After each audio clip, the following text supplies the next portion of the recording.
Hello guide, आप लोग कैसे हैं। कल हम लोग गंगा तालाब गए और 7 बजे शाम को हम लोग गंगा तालाब में पहुँचे जा रहे थे और 3 बजे हम लोग भोर में पहुँचे हैं गंगा तालाब में और वहाँ स्नान किए और भोले बाबा का आशीर्वाद भी लिए और पूजा किए और शंकर जी का जल चढ़ाया। और सभी दोस्त मिलकर हम लोग गए थे और कम से कम 10-15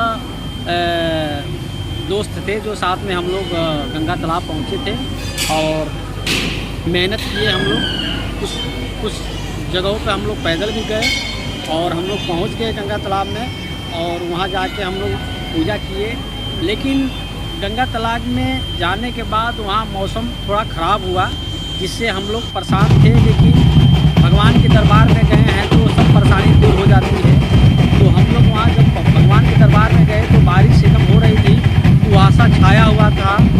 और ठंडी हवाएं थी और वहाँ हुआ था और मौसम इतना ठंडा था जिससे बर्फ़ जैसा वहाँ माहौल बना था और चारों ओर से कुहासा घिरा हुआ था,